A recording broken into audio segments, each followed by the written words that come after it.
Hello student, अज का अपना next topic है फाइल मैनेजमेंट। ये मैं सब तो पहला फाइल कंसैप्ट बारे दसूँगी। सब तो पहला फाइल होंगी की है।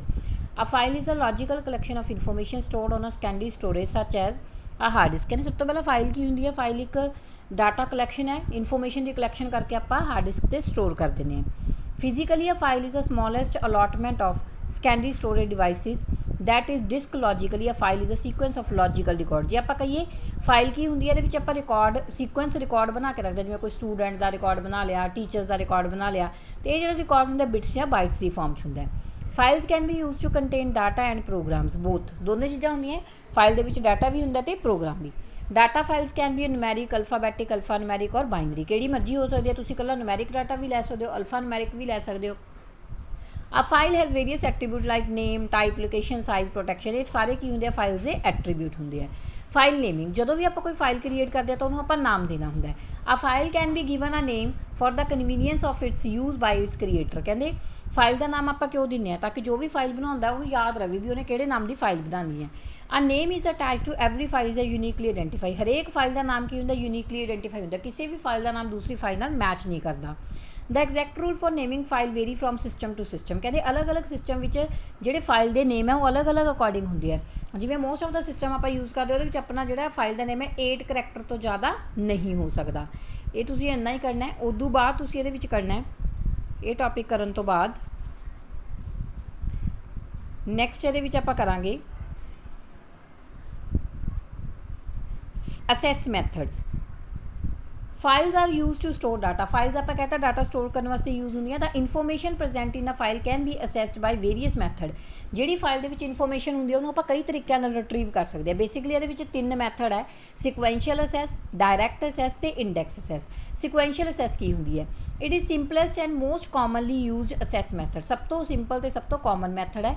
In sequential access information in the file is accessed in the order it is stored, that is one recorder after the another. Sequence जिवें समझ रहे हो, 1 तो बाद 2 नंबर आऊगा, 2 तो बाद 3, 3 तो बाद 4, तो एक सीक्वेंस वाइज चलूगा।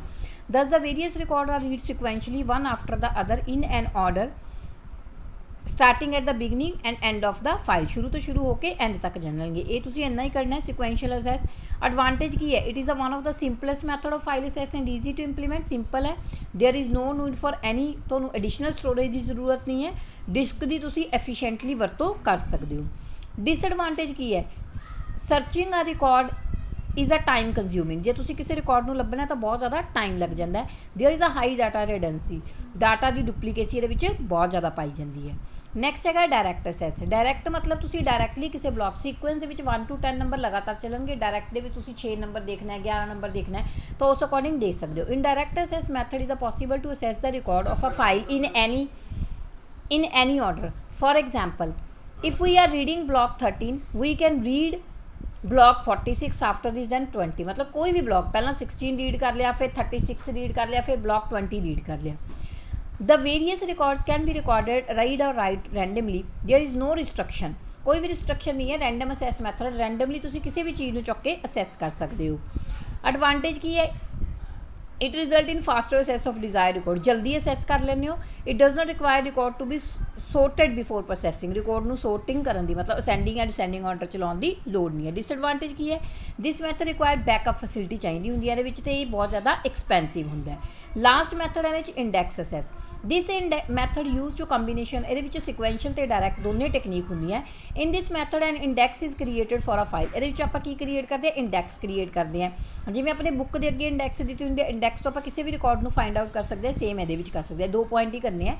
एडवांटेज की है, this method allow record to be process both sequentially and randomly. Directly भी देख सकते हो तो सिक्वेंशली भी देख सकते हो। असैसिंग रिकॉर्ड की हो फास्ट हो जाते तो टाइम घट लगता है। डिसएडवांटेज की है, it require a lot of storage space because of its present of index. ये जी स्टोरेज स्पेस है वो बहुत ज़्यादा लगती है। तो अज का टॉपिक तुसीं इन्ना ही करना है। ये 3 जोड़े मैथड है वो कल शुरू करवाऊँगी, तो पहला तुसीं इन्ना ही आपदा कंप्लीट करोगे।